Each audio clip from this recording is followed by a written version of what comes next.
पिछले वीडियो में जब मैंने आईडी और पासवर्ड को सुरक्षित रखने के बारे में बताया, साथ ही उस वीडियो में जब मैंने 3 महीने की बात कही तो इसको लेकर कई लोग कंफ्यूज हो गए हैं और उन्होंने कमेंट किया है। तो आज के इस वीडियो में हम इसी टॉपिक के ऊपर बात करने वाले हैं, जिससे आपका सारा कंफ्यूजन दूर हो जाएगा।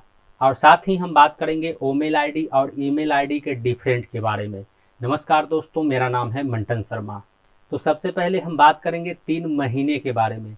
तो इसके बारे में मैं आपको यह बताना चाहूँगा कि उस वीडियो में जो मैंने 3 महीने की बात कहा था, मैंने उस वीडियो में सितंबर महीने के अंत तक इकोसिस्टम वेब पोर्टल और oFounder.net वेब पोर्टल, ये दोनों वेब पोर्टल का क्लोज होने का समय 3 महीने बताया है। यानी जैसा कि हम सबको पता है कि oFounder.net वेब पोर्टल और इकोसिस्टम वेब पोर्टल को सितंबर महीने के अंत तक लाइव होने की बात कही गई है और ये दोनों वेब पोर्टल 28 जून के शाम में क्लोज हुआ था।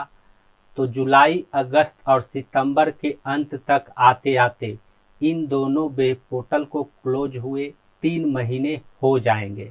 तो उस वीडियो में मैंने इन दोनों वेब पोर्टल का क्लोज होने का समय 3 महीने बताया है, न कि 3 महीने और लगने का समय बताया है। अब हम बात करते हैं ओमेल आईडी और ईमेल आईडी के डिफरेंट के बारे में, यानी इन दोनों आईडी को सुरक्षित रखना क्यों जरूरी है। तो इसके बारे में मैं आपको यह बताना चाहूँगा कि जब हम oFounder.net में लॉगिन करते थे तो लॉगिन करने के लिए हमें oFounder.net के लॉगिन पेज पर ईमेल आईडी और पासवर्ड डाल करके लॉगिन करना होता है।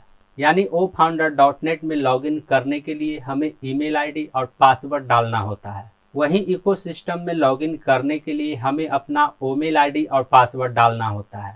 इसलिए इन दोनों ओमेल आईडी और ईमेल आईडी और इन दोनों के पासवर्ड को सुरक्षित रखना बहुत ज़रूरी है।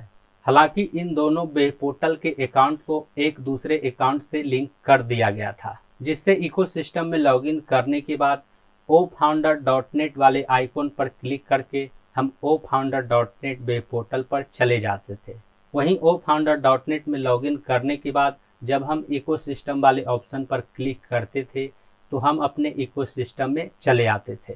और न्यू इकोसिस्टम या फिर oFounder.net लाइव होने के बाद यदि ये दोनों अकाउंट एक दूसरे से लिंक रहते हैं तो फिर दोनों में से किसी एक आईडी और पासवर्ड के द्वारा हम इकोसिस्टम में या फिर oFounder.net में लॉगिन कर सकेंगे। लेकिन यदि न्यू इकोसिस्टम और oFounder.net लाइव होने के बाद यदि ये दोनों अकाउंट एक दूसरे से लिंक नहीं रहते हैं तो फिर हमें दोनों अकाउंट में लॉगिन करने के लिए ओमेल आईडी पासवर्ड और ईमेल आईडी पासवर्ड की ज़रूरत पड़ेगा।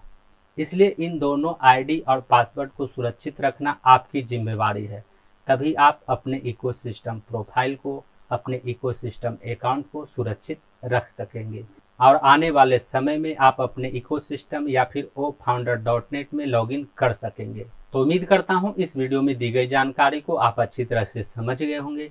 इस वीडियो से संबंधित यदि आपके मन में कोई सवाल है तो आप हमें नीचे कमेंट में पूछ सकते हैं।